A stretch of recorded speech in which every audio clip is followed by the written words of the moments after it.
기뻐하며 찬양해야 되는데, 여러분 파이프 올건 아시죠? 통이 막혀 있으면, 그 나팔이 막혀 있으면 소리를 내고 싶어도 소리가 안 나와요. 뚫어야 되겠죠? 뚫리지 않으니까 소리가 안 나옵니다. 기쁨의 소리가 안 나와요. 뭐가 막아놨나? 뭐 때문에 막혔나? 갇혔어요.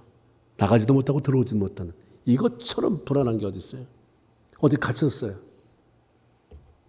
갑자기 공포가 밀려오잖아요. 나갈 수도 없고 들어갈 수도 없고. 갇혀있는 인생이 아니라 뚫어지는 역사, 부서지는 역사. 그래서 자유함 속에 주님을 배웠고 주님과 함께 동행하는 삶이 되기를 주의 이름으로 축원을 드립니다. 끊임없이 기도하세요. 예배하면서 끊임없이 되져가세요. 흐르는 감정을 따르지 마세요. 사단이 가져다주는 그런 쓰레기 같은 생각에 빨려가면서 거기에 같이 따라가다 보니까 예배가 끝났네가 아니라 잘라냈어요. 그건 여러분의 의지예요. 스스로 불러들이지 마세요. 잘라냈어요. 불필요한 생각들 잘라냈어요. 슬픕니까? 슬퍼도 주님은 항상 기뻐하라고 말씀하시니까 슬퍼만 불러가라고 명령하시고 잘라냈어요. 미움에 잡혀있지 마세요. 그 하나님 원치 않는 걸 뭘 굳이 내가 끊어내면 되잖아요. 뭘 아까울 게 있다고 던져버리세요. 지금 던져버리지 않으면 언제? 집에 가서 가능하지 않아요.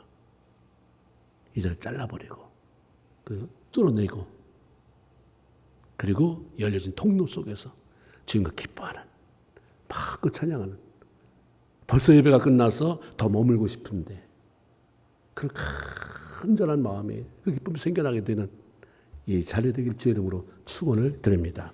하나님께서 구원받은 성도들에게 주신 최고의 선물은 바로 하나님의 말씀을 기록해 놓은 성경입니다. 디모데후서 3장 16절 모든 성경은 하나님의 감동으로 된 것으로 하신 말씀처럼 성령으로 충만한 사람이 하나님께 받아 내용을 기록한 책 성경이에요. 그러므로 성경은 하나님의 책이요 동시에 하나님이 우리를 향해 들려주시는 하나님의 음성인 것입니다. 시편 119편 105절에 보면 주의 말씀은 내 발의 등이요 내 길의 빛이다 라고 고백한 시편 기자의 말씀처럼 하나님은 성경을 통해서 이 땅에 살아가고 있는 주의 백성들 그의 삶을 인도해 주시고 올바른 삶의 방향으로 안내해 주시는 것이죠. 구원받은 성도들이 이 땅에서 성공적인 인생을 살아가는 비결에 대해서 여호수아서 22장 5절은 그의 계명을 지켜 그에게 친근히 하는 것이다 이렇게 알려져요. 하나님과 어떻게 친해질 수 있느냐? 말씀을 통해서. 아, 이거 싫어하는구나. 친해지려면 싫어하는 거 하지 말아야 돼요. 친해지고 싶어 하는데 방법이 없어가지고 그래서 이유적거리고 칭찬하고 사랑스럽다고 얘기해야 되는데 쓸데없이 툭툭 명스러운 얘기. 본심은 그렇지 않다 할지라도 어떻게 가까워지냐 이 말이에요. 주가 가까워지려면 그 말씀. 주의 계명을 지켜서 말씀 이거 싫어하는구나 하나님이. 그럼 하지 말고 하나님 이걸 원하시는구나 하고 그럼 친해진다. 그게 성공적인 인생의 비결이다. 그걸 성경에 써놨지 않았느냐. 네 머리로 가지고는 도무지 상상할 수 없기 때문에 생각도 할 수 없기 때문에 내가 매뉴얼로 이렇게 적어서 주지 않느냐.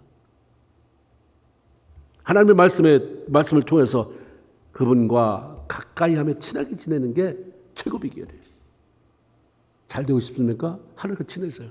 하나님과 친해지세요. 기도를 많이 해야 하지만 그것도 말씀이라고 하는 기초 위에 세워져야 합니다. 우리가 드리는 기도가 하나님의 말씀이라고 하는 근거에 충만한 분명한 근거를 가지고 있을 때 기도에 힘이 실려지죠. 응답이 이루어집니다. 한참에 놓고도 이건 내가 그냥 하는 거 아니야? 근거가 없으니까 하나님 말씀 그랬잖아. 하나님 부르짖으라고 했잖아. 그게 나라와 그의 의를 위해서 구하라고 했잖아. 나 지금 내게 구하는 게 나 잘 먹고 잘 살자가 아니라 결국은 하나님의 영광. 그러니까 내가 믿음으로 힘차게 기도해야지 힘이 실리는 거예요.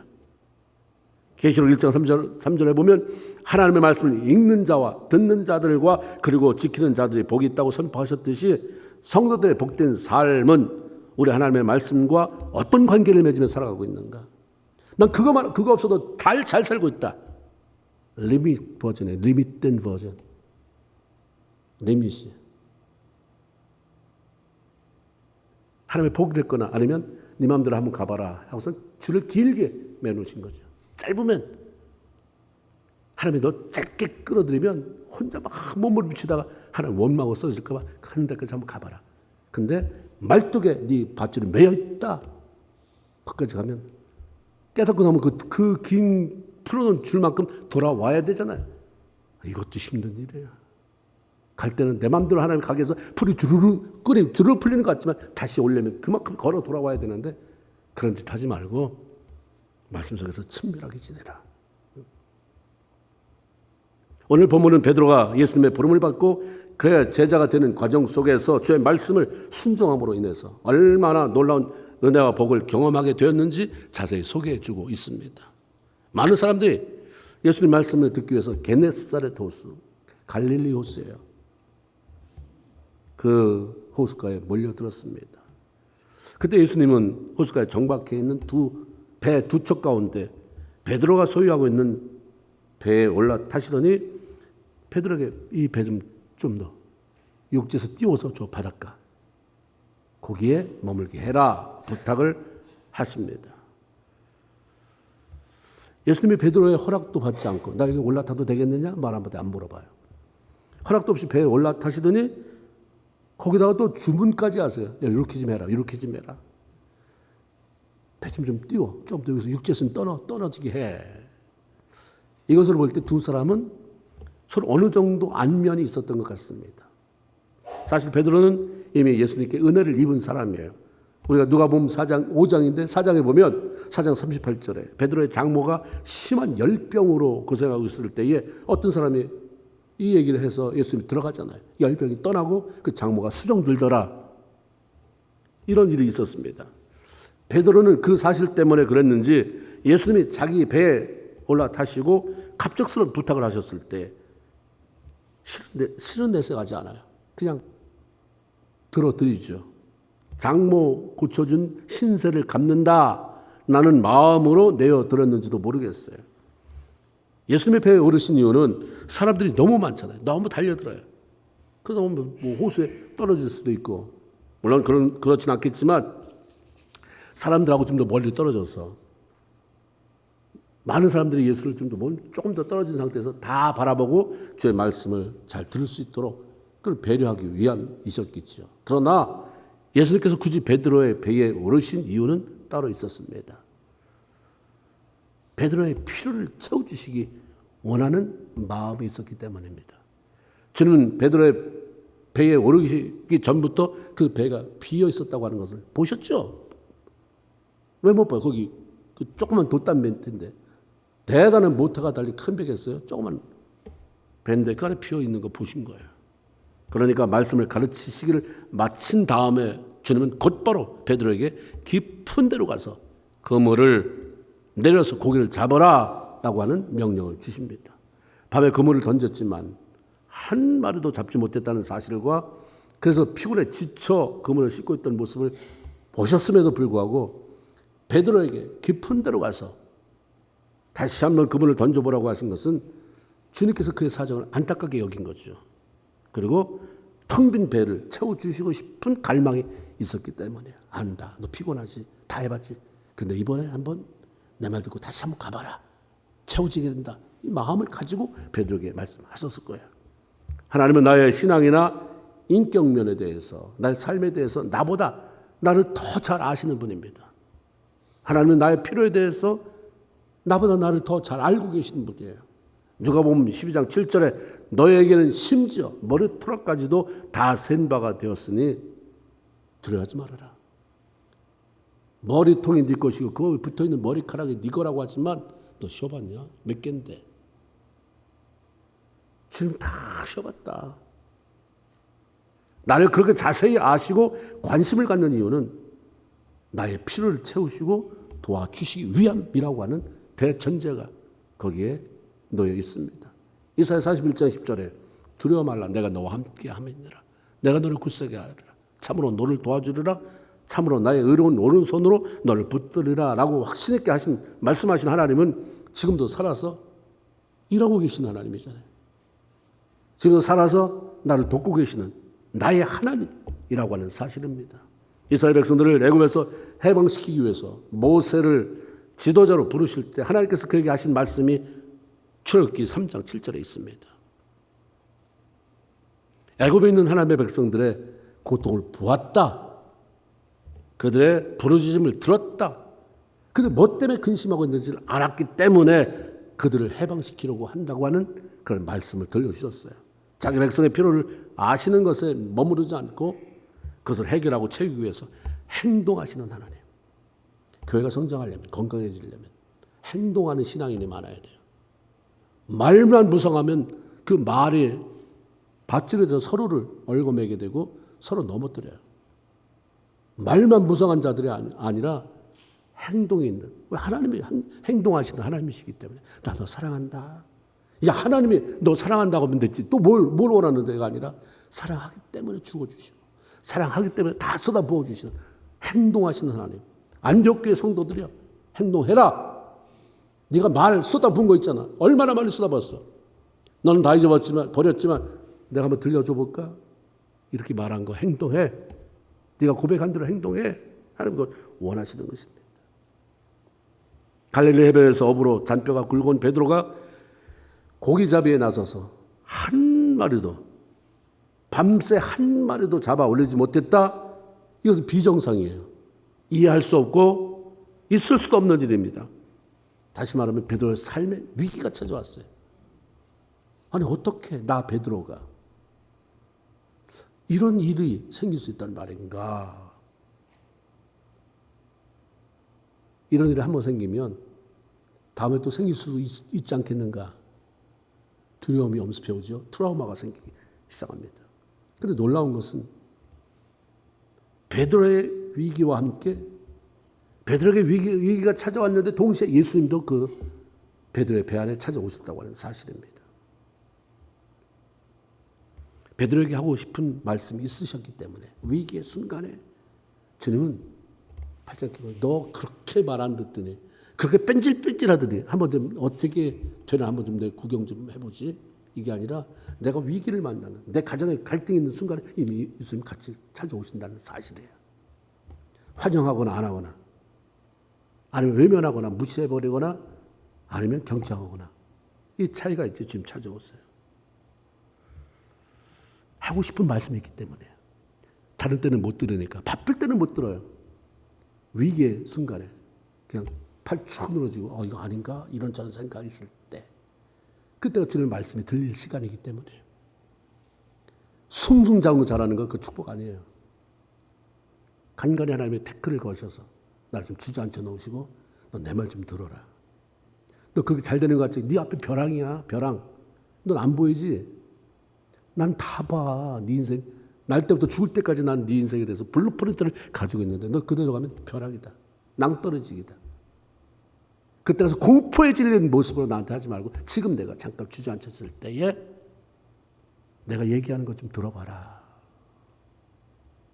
아니라고만 말하지 말고 아니라고만 떼쓰지 말고 고집 부리지 말고 뭔데요라고 한번 좀 내 얼굴 좀 바라봐라. 주님이 베드로를 찾으러 오셨을 때 그 말씀은 문제를 해결할 수 있는 일, 그의 필요를 채울 수 있는 길에 대한 안내였습니다.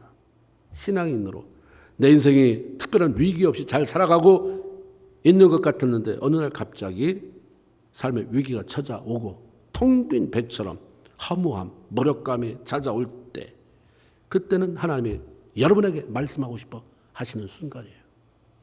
왜 재수없는 일이 벌어졌나? 왜 이렇게 안 되지? 불황이 찾아와서 그런가? 코비드 때문에 그런가? 다 맞을 수 있지만 예수 믿는 사람들이 근본적으로 물어야 될 것은 지금 뭘 말씀하시려고 그러는데요? 뭘 말씀하시려고 나를 이렇게 묶어놓으셨습니까? 왜 멈춰놓으셨습니까? 날 잠깐 주저앉게 하셨습니까? 왜 갈등이 우리 가정에 이렇게 오게 하셨습니까? 내 삶이 왜 이렇게 복잡해졌습니까? 문제 붙잡고 고민하고 갈등하다가 하나님을 떠나는 어리석은 자가 참 많더라고요. 저는 그러지 말라는 거죠. 주가 주시는 말씀이 무엇인지 듣는 시간을 가져라. 분명 하나님은 우리의 텅 빈 가슴, 우리의 삶의 필요를 채울 수 있는 길, 아무리 복잡하게 얽히설키 되어 있다 할지라도 그걸 풀어낼 수 있는 길을 열어주시겠다고 하는 말씀인 것입니다. 아무것도 해결할 수 있는 능력이 없으면서 고민만 하지 말고 주님께서 하시는 말씀 들으세요. 그리고 따르세요. 이게 우리 삶의 노하우예요. 특히 예수 믿는 사람들에게 있어서. 예수 그리스도께서 베드로의 배에 오르신 또 다른 이유는 베드로가 주님의 말씀을 통해서 예수님을 인격적으로 만나기를 원하셨고 그의 믿음을 키우기를 원하신 거죠. 비록 예수께서 신적인 눈으로 장모의 열병을 고쳐주셨지만 그 자리에서 봤는지 안 봤는지는 잘 모르지만 베드로가 예수님을 부르는 호칭은 여전히 선생이었어요. 4장에 자기 장모 고친 걸 경험했어요. 5장에 여전히 선생. 그 이상 안 나가요. 진도가. 열병의 치유가 단지 장모의 경험일 뿐 내 경험이 아니에요. 이 경험은 남편의 경험이고 아내의 경험이지 내 경험이 아니니까 부부가 똑같이 한 집에 살아도 그러는 거예요. 이거는 형제의 경험이고 내 경험이 아니니까. 이거는 목회자의 경험이고 내 경험이 아니니까. 그러니까 주님이 아주 실감나게 만나지지 않는 거죠. 이때만 해도 베드로가 그랬습니다. 그래서 예수님은 베드로가 직접 말씀을 들으며 주님과 제대로 만나기를 원하셨던 것입니다. 예수님 배에 오르셨어요. 오르셨을 뿐만 아니라 배를 육지로부터 좀 떼어달라. 그럼 배를 바다 위에 그렇게 머물게 하라는 얘기 아니에요. 그러니까 예수님의 말씀을 전하는 내내 그 안에서 있어야지 뭐. 베드로하고 형제 안드레가 있었는지는 모르지만 베드로, 예수님. 아무도 없는 거예요. 예수님이 거기서 말씀 끝냈다 할 때까지는 계속 그 안에 있어야 되고 그래서 뭐 하고 있어요? 예수님이 계속해서 말씀 전하는 게 끝날 때까지 그걸 들어야 되잖아요. 근데 보세요. 수많은 사람이 밀집해 와서 그래서 그들과 격리시켜서 배를 탔다고 한다면 수많은 사람이 지금 예수님을 바라보고 있는 건데 그 옆에 있는 나? 아니 내가 말씀을 전하는 예수가 아니라도 사람들이 예수를 보면서 나도 볼 거 아니에요. 거기서 졸고 있겠어요? 정면으로 사람이 나를 보는데 여기 있는데 여러분 앉아있고 여기 베드로가 앉아있어요. 물론 여러분이 목사를 보지만 안 보이겠어요? 옆에 앉아서 꾸벅꾸벅 졸 수 있냐 이 말이에요. 집중해야 되죠. 말씀 들어야 돼요. 딴짓할 수가 없습니다. 그런데 이것이 베드로의 믿음을 키워줬어요. 그 짧은 순간에. 그에게 엄청난 복을 가져다 주었습니다. 말씀을 듣고 믿음이 생기니까 주님이 자신에게 명령하시는 그 명령, 그 다음 단계의 명령을 따를 수가 있었던 거죠. 주님 우리에게 무엇을 부탁하실 때 다 너희의 유익을 위하여. 말씀 신명기 10장의 말씀처럼 다 내 행복을 위하여. 이게 하나님이 목적하시는 바예요. 그러므로 우리 자신의 시간이나 물질이나 소유를 사용하기 원하실 때 정말 지혜로운 사람은 이 양반 또 왜 이래?가 아니라 아멘. 아멘. 무슨 말씀하셔도 내 인생은 아멘 뿐입니다.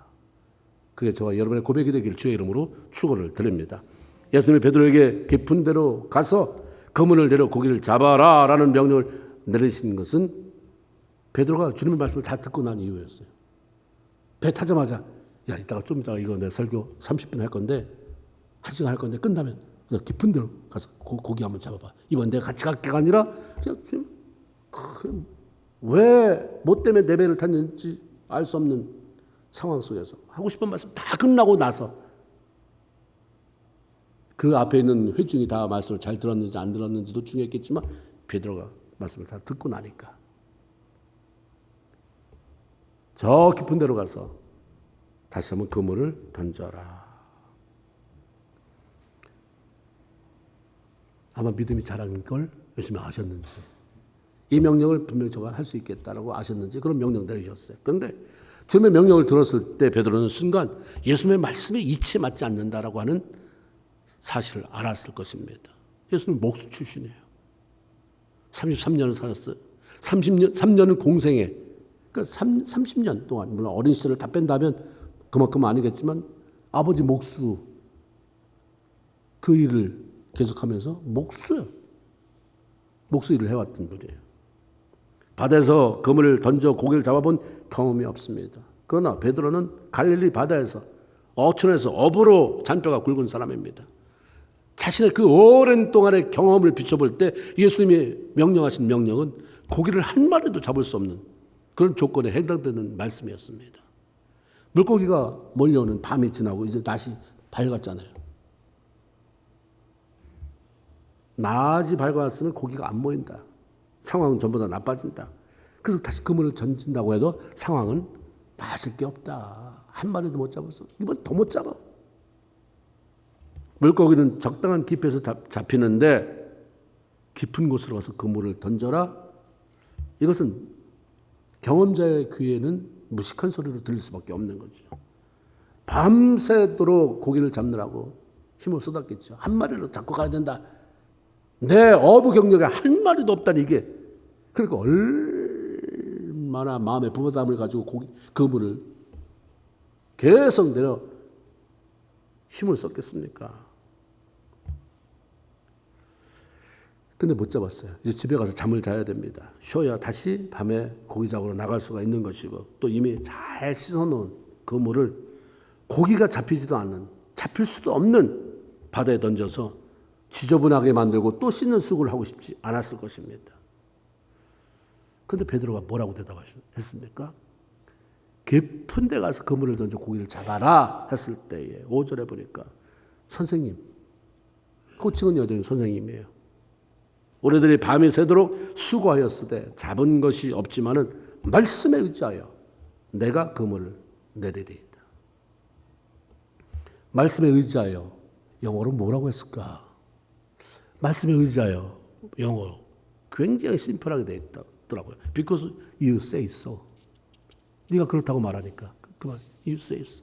당신이 그렇게 말씀하시니 말씀에 의지하라고 하는 말은 하나님이 그렇게 말씀하시니까 예수님 그렇게 말씀하시니까 베드로가 자신의 경험이나 판단으로는 도무지 납득할 수 없는 명령임에도 불구하고 피곤한 몸을 무릅쓰고 깊은 곳으로 가서 깨끗이 씻어놓은 그물을 다시 풀어 던져 고기를 잡으려고 시도했던 이유는 단 하나.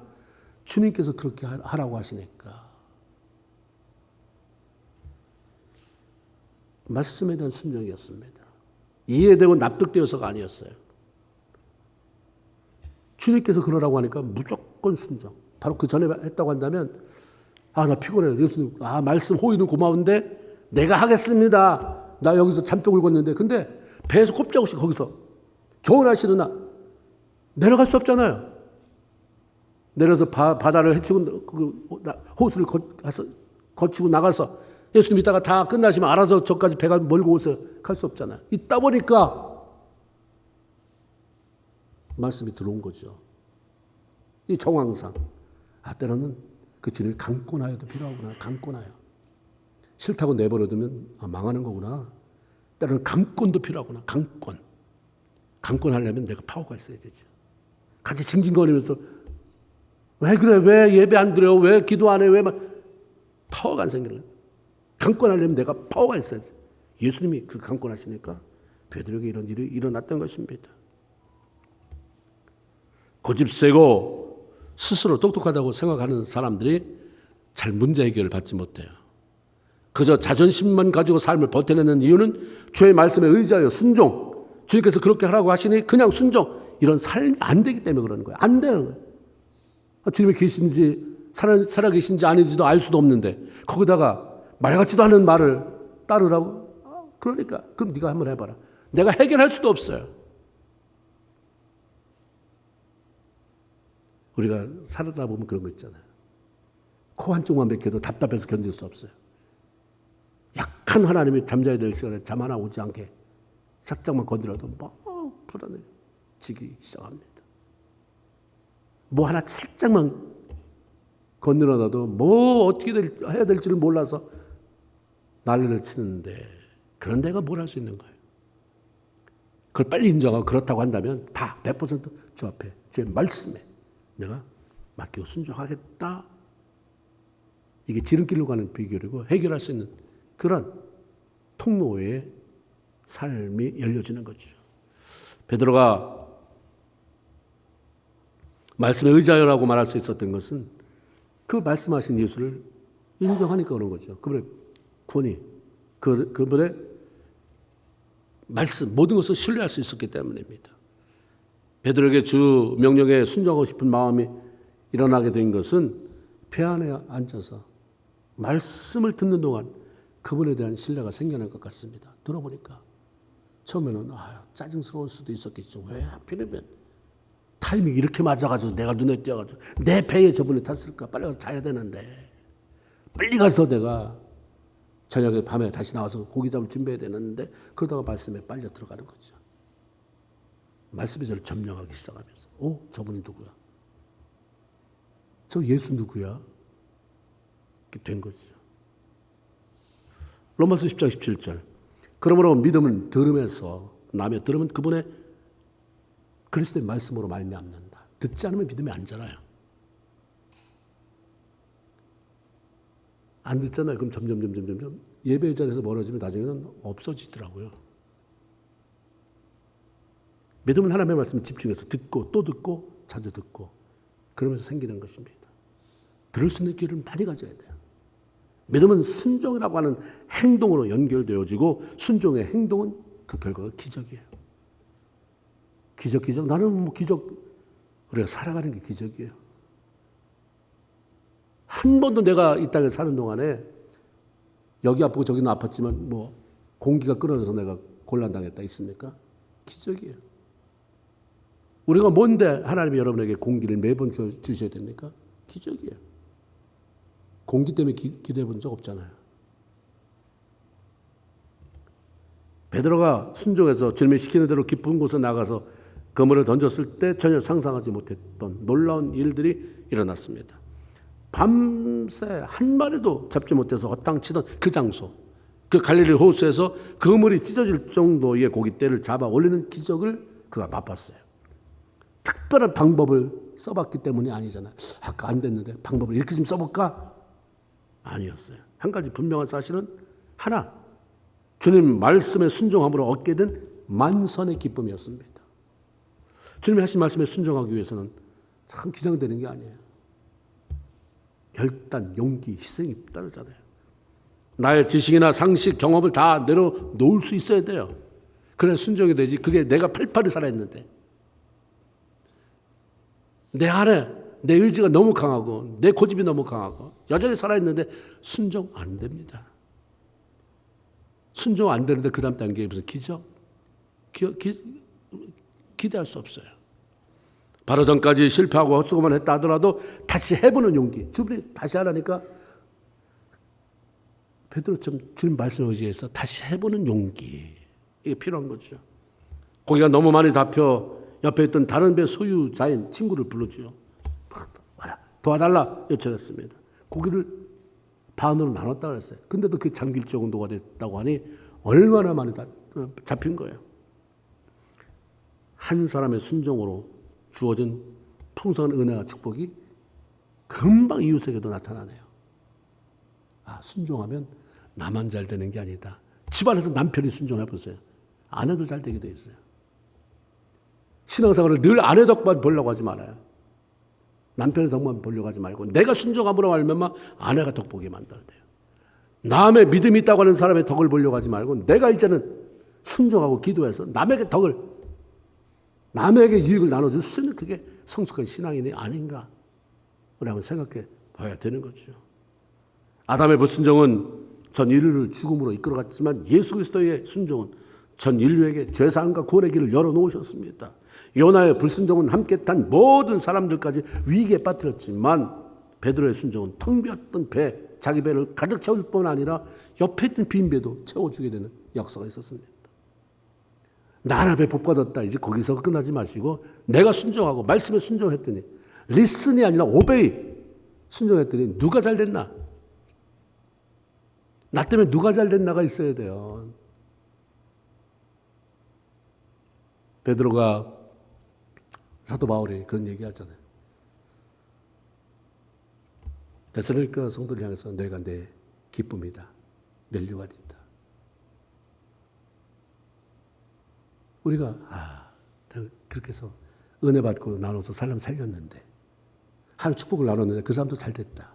이다음에 내가 그 하나님에 가면 그 사람 내 면류관이다. 그런 사람이 누가 있는가? 순종의 결과는 항상 나도 채우고 남에게도 나눠줄 수 있는 축복과 기쁨이 따르게 되죠. 하나님의 말씀에 순종함으로 따라오는 축복은 모든 영역에 해당이 됩니다. 건강도 포함해요. 출애굽기 15장 26절에 이르시되 너희가 너희 하나님 나 여호와의 말을 들어서 순종하고 내가 보기에 의를 행하며 내 계명에 귀를 기울이며 내 모든 규례를 지키면 내가 애굽 사람들에게 내린 모든 질병 중 하나도 너에게 내리지 아니하리니 나는 너희를 치료하는 여호와다. 하나님을 치료하는 여호와만 딱 떼내지 마시고 그 앞에 말씀을 순종하면 내가 책임진다. 그래서 우리가 질병 아플 때 제일 먼저 스스로 자가점검은 뭐냐면 하나님 말씀 앞에 내가 순종하지 못한 게 뭔가를 먼저, 병원을 가지 말라는 얘기가 아니잖아요. 성경은 1차적인 점검이 내가 하나님 말씀에 순종하고 있는가, 뭐가 하나님과의 관계가 비뚤어졌는가를 찾아내라. 그리고 하나님 앞에 회개할 건 회개하고 정리할 건 정리하면 마음에 기쁨이 주겠죠. 기쁨이 된 상태로 병원 가면 치료가 급속할 것이고, 기쁨이 된 상태 속에서 하나님의 신적인 치유의 능력으로 해결해 주실 수도 있는 것이고, 하나님의 말씀은 판단하라고 주어진 것이 아니라 그대로 순종하라고 주어진 거예요.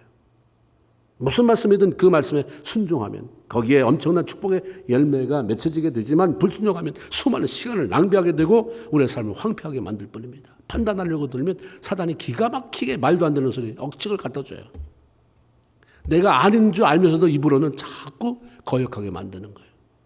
근데 내가 거역하게, 내 마음이 그게 아닌데 거역하다 보면 내가 거역하는 소리가 내 귀에 들려서 나를 황폐하게 만든다는 사실이에요. 순종함으로 하나님이 행하시는 기적을 맛보면 거룩한 두려움, 하나님을 경외하는 마음이 생겨나게 되죠. 순종해서 맛보는 기적, 이게 없으니까 자기 마음대로 사는 거예요. 이게 보통 일이 아니구나. 하나님이라고 하는 존재를 함부로 대해서는 안 되는구나 하는 마음의 각성이 일어나게 되죠. 베드로에게 하나님의 거룩한 임재로 인한 두려움이 찾아왔습니다. 잘 됐으면 할렐루야, 주님 역시 대단한 분이시군요. 능력이 주님이시군요. 평생 따르겠습니다. 이래야 되는데, 누가복음 5장 8절 시몬 베드로가 이를 보고 예수의 무릎 아래 엎드려 이르되 주여 나를 떠나소서. 내가 잘못 살았군요. 나 죄인입니다. 그리고 예수님에 대한 호칭이 그때부터 바뀌어요. 선생이 아니라 Lord, 주님. 그게 며칠 지나서입니까? 바로 그 전에 선생이여. 그때 금방 순종을 해보고 말씀에 의지해서 하나님의 하라는 대로 해보고 주님의 하라는 대로 해서 만선의 기쁨, 이 기적을 맛보고 나니까 와, 내가 아무렇게 살면 안 되는 거구나. 명칭이 바뀌어요. 고백이 틀려집니다. Lord, 주님. 죄의 말씀에 순종함으로 기적을 경험하는 삶은 인생을 뒤집어 놔버려요. 그런 베드로를 주님은 자신의 제자로 부르셨고, 베드로는 배와 그물을 버려두고 예수를 따랐다 말씀합니다. 자신의 몸을 제물로 드리는 순간까지 오직 예수, 그분을 살았습니다.